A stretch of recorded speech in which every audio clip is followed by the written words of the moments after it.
C'est toujours un plaisir de vous retrouver branchés sur l'étoile numérique. Bienvenue, mesdames et messieurs, à cette édition du journal. Au sommaire, Léon Mamboléo, désormais président du bureau d'âge de la Chambre haute du Parlement. Il sera assisté par Rigen Ilanga et Victorine Louessé. L'installation a eu lieu ce jeudi au cours de la plénière convoquée par le secrétaire général. Une autre bonne nouvelle, c'est le début des travaux de réhabilitation des avenues Susanella et des Plaines dans la commune Campemba. Ces deux chaussées sont longtemps restées impraticables.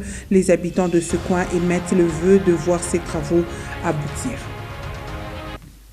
Une fois de plus, bienvenue à cette édition du journal. Nous allons commencer par le Sénat où la plénière convoquée ce jour pour identifier et installer le doyen d'âge a bel et bien eu lieu ce jeudi 4 février 2021. Une séance plénière qui n'a duré que 20 minutes pour permettre au secrétaire général d'installer le doyen d'âge Léon Mamboléo de l'Union pour la Nation congolaise qui sera assisté de deux Benjamins, Victorine Louessé et Rigen Ilanga. Aussitôt installé, le bureau d'âge a annoncé l'examen au cas par cas des pétitions contre le bureau Alexis Tambwe-Mwamba pour ce vendredi 5 février 2021. Et vous le savez, c'est tard dans la soirée du mercredi 3 février que les 7 nouveaux membres du bureau définitif de l'Assemblée nationale ont été votés. Tous les candidats uniques présentés par l'Union sacrée ont été élus à la majorité absolue. C'est le cas de Christophe Mbosso Kodia au poste de président et Jean-Marc Kabunda à la vice-présidence de cette chambre basse du Parlement. Edouard Kankou pour plus de détails.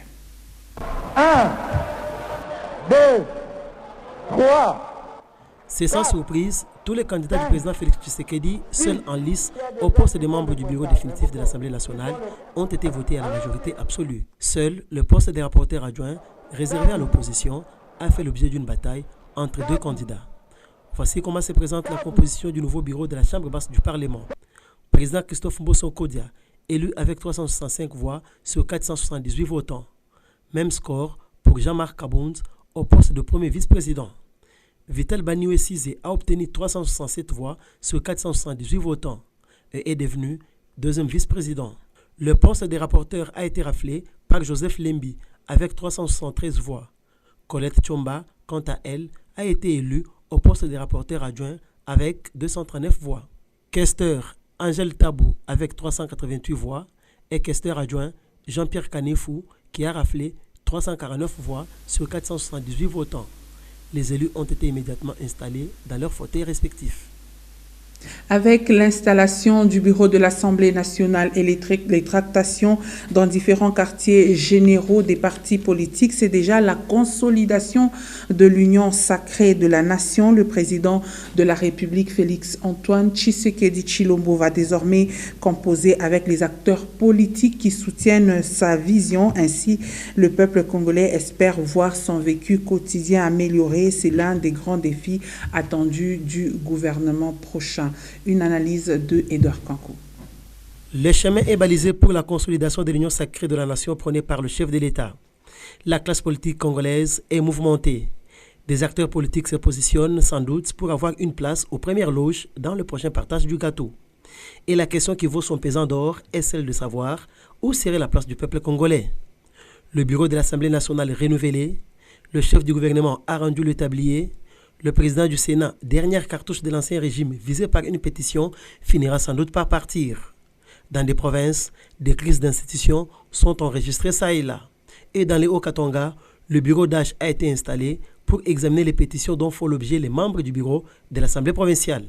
Donc, c'est avec des acteurs politiques acquis à sa cause ou ayant adhéré à sa vision que le président de la République va désormais travailler. Mettre le bien-être du peuple au centre de toutes les préoccupations, c'est le défi majeur qui attend le gouvernement dit de l'union sacrée. L'impunité, la corruption, la justice à double vitesse et autres antivaleurs doivent être bannis si l'on veut vraiment servir le peuple. L'union sacrée aura certainement du pain sur la planche car elle ne doit pas être considérée comme une blanchisserie, a soutenu une certaine opinion. Et nous parlons situation épidémiologique de la pandémie à coronavirus en République démocratique du Congo. 40 nouveaux cas confirmés de Covid-19 ont été enregistrés pour la journée du 3 février, dont 18 à Kinshasa, 13 au Nord Kivu, 3 dans le Congo central et 1 dans la Chopo. Le secrétariat du comité multisectoriel de lutte contre le coronavirus au pays rapporte également qu'il y a eu 3 décès et 35 nouvelles personnes sont sorties guéries des centres de traitement de Covid-19. Ainsi, le cumul des cas depuis le début de la pandémie le 10 mars 2020 est de 23 222 cas confirmés, 15 085 guérisons et 678 décès. Et vous le savez, les élèves sont en vacances forcées à cause de la pandémie et la deuxième vague de la pandémie à coronavirus. Et contrairement aux rumeurs qui circulaient sur une probable reprise des cours pour le lundi prochain, ça ne sera malheureusement pas le cas. Willy Bakonga, patron de l'enseignement primaire, secondaire et technique en RDC, l'a annoncé dans un entretien. Ben Kaïbé vous propose un extrait de son intervention quant à ce. La décision de la reprise de cours n'est pas uniquement l'apanage du ministère de l'EPST. Dans les contextes sanitaires actuels, marqués par la deuxième vague de la Covid-19, les experts de l'EPST ont travaillé sur plusieurs calendriers avec des hypothèses de différentes dates de reprise de cours. Toutes ces propositions sont en examen au niveau du ministère, au niveau même du gouvernement et du comité multisectoriel de lutte contre la Covid-19. Et dès que la situation le permettra, le président de la République, chef de l'État, lèvera une option et la date vous sera communiquée officiellement. Je saisis aussi cette opportunité pour appeler au calme et à la sérénité aussi bien les enseignants, les élèves, les parents, les partenaires éducatifs. C'est une situation inédite que nous sommes en train de traverser, une situation difficile, mais nous mettons toutes les batteries en marche pour sauver l'éducation de nos enfants. Cheval de bataille du quinquennat du président de la République, chef de l'État. Et nous changeons de chapitre à présent pour parler de la Fondation Igwabi qui continue à briller par ses activités de sensibilisation et de maintien des bases électorales. Le week-end dernier, cette fondation a été surprise par des motocyclistes des différents coins de la ville de Lubumbashi venus témoigner son attachement et son soutien non seulement à Bahati Lukwebo, président de l'Alliance des forces démocratiques du Congo, mais aussi au chef de l'État Félix Antoine Tshisekedi Tshilombo. Un reportage de Michel Olela. C'est une caravane surprise des motocyclistes réunis en base électorale de la Fondation Igwabi. Un seul motif, remercier le président de la République pour son dévolu sur le choix porté à l'autorité morale de l'AFDC, le professeur Bahati Lukwebo. Ici, au siège du parti AFDC, l'ambiance est festive.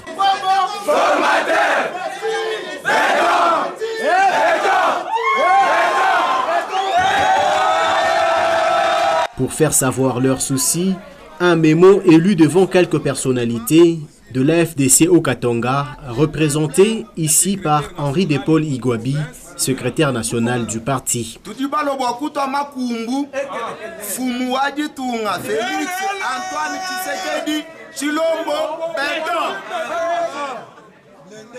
Confiance. Uji Mwenzela sénateur Bahati Lukwebo Wakumuteka informateur Tuji Tulomba Bois Kumwenza confiance Bois intérêt Wa population. Au-delà du secrétariat national, Henri Paul Igwabi est coordonnateur de la Fondation Igwabi. Voilà, il s'exprime. Fondation Igwabi, avec Dieu nous ferons des espoirs. Yes. Inaleta message ba motari ya kusema banamwambia président de la République Béton amuchagule tena autorité morale wetu sawa vile Premier ministre.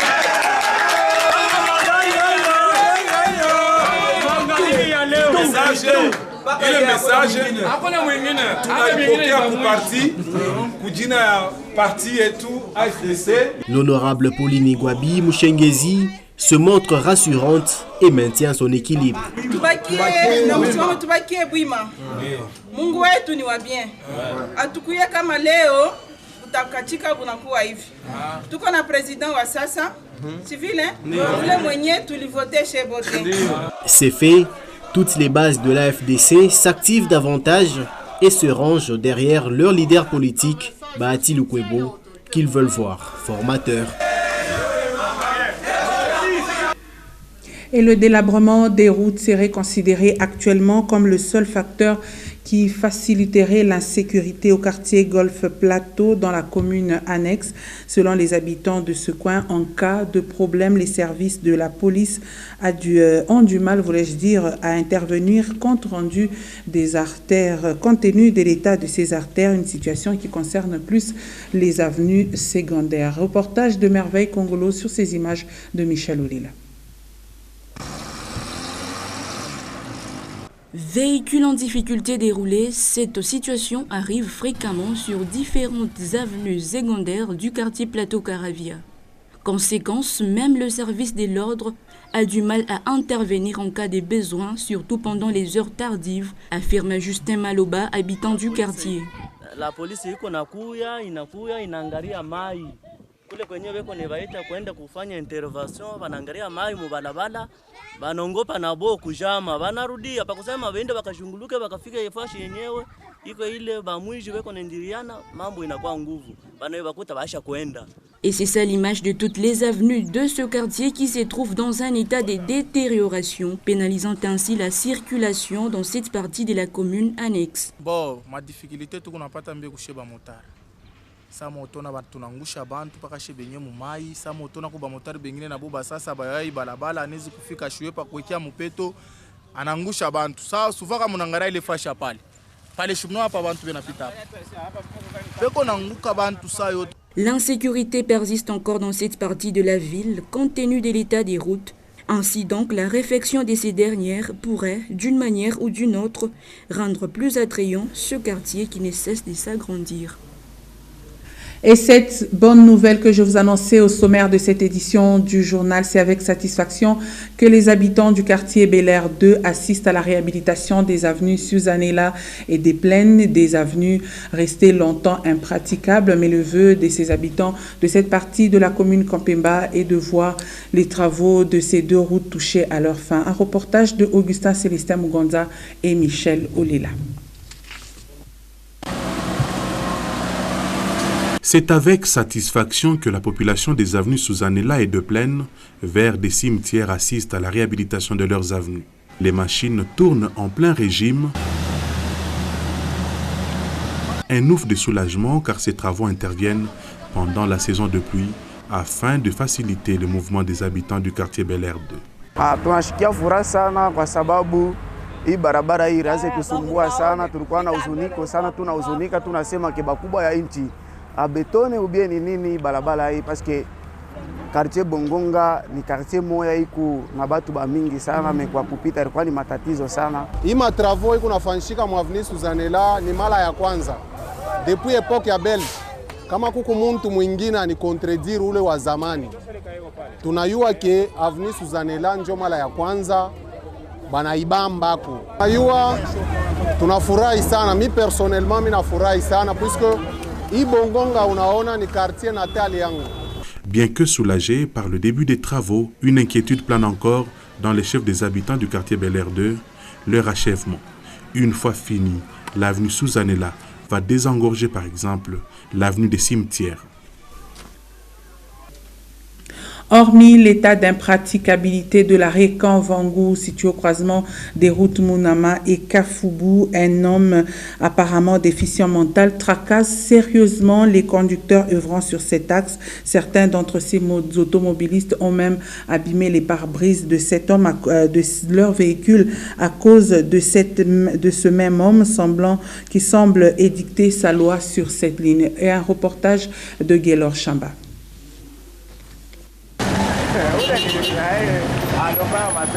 Les plaintes deviennent récurrentes au niveau de la rue Buscan-Vangu située au croisement des routes Kafubu et Munama. Au-delà de l'impraticabilité de l'artère, un homme habillé en tenue militaire dicte les règles à cet endroit.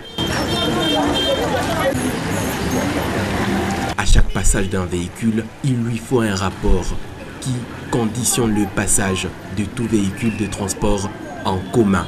Une goutte de trop pour ces conducteurs de la ligne de transport centre-ville, Kenya.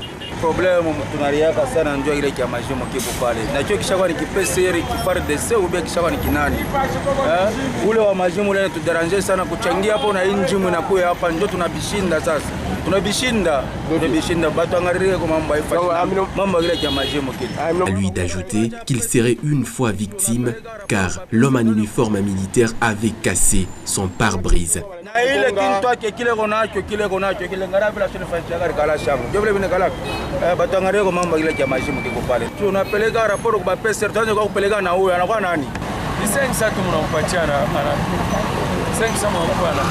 Le silence radio des autorités de la ville inquiète.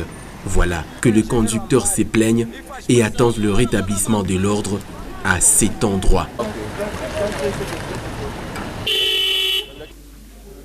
Et vous le savez, l'incident survenu sur l'avenue Kapenda, son croisement avec la chaussée Mzé-Laurent Désiré Kabila avait emporté 2 vies sur place. Parmi les victimes, Clément Mitéou était dans le bus sur lequel l'arbre était tombé. Une disparition vraiment brutale pour sa famille biologique. Le frère du défunt a exprimé sa désolation quant à l'assistance des obsèques de leur frère. Un reportage de Guélor Chamba. Dans la famille de feu Clément Mitéou, décédé suite à la chute d'un arbre tombé sur un bus de transport, c'est un deuil qui leur a surpris.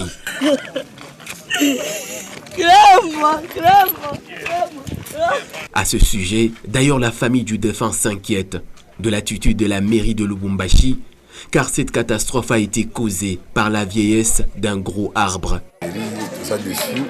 Voir l'État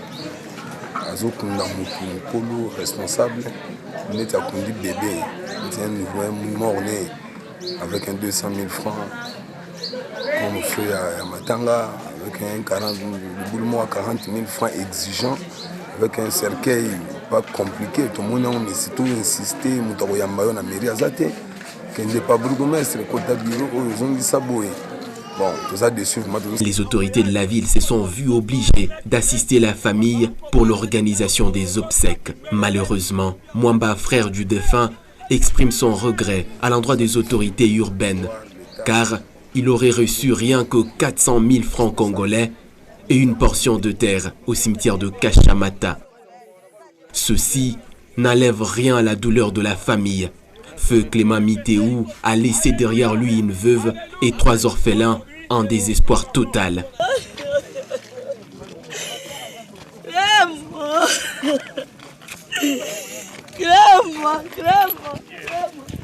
Difficile donc de surmonter la peine, mais pas le choix. Feu Clément Mitéou repose désormais à Kashamata.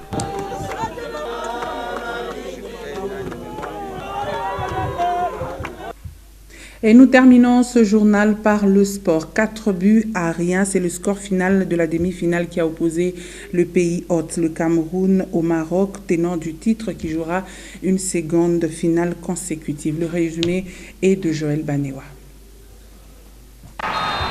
Les Lions de l'Atlas ont dompté les Lions indomptables. Victoire 4-0 en demi-finale du championnat d'Afrique des Nations.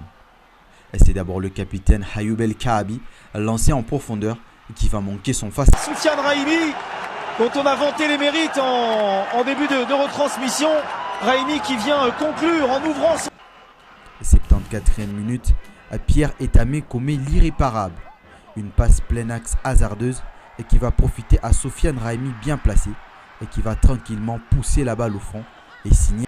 Et pour saler l'addition, Mohamed Bemamer, bien servi au point de pénalty par El Moussaoui, va croiser sa frappe et pousser le score à 4-0. Après vérification à la VAR, M. Jean-Jacques Ndala va valider le but. Fin du match, le Maroc rejoint le Mali en finale pour défendre son titre au sommet de la compétition. Et c'est par cette note que se referme cette édition du journal. Merci, mesdames et messieurs, de nous avoir suivis. Continuons à respecter les gestes barrières à lutter contre le coronavirus. Après ce journal, vous allez suivre en page magazine la visite des motocyclistes à la Fondation Iguabi. Mon plaisir sera celui de vous retrouver aussi demain.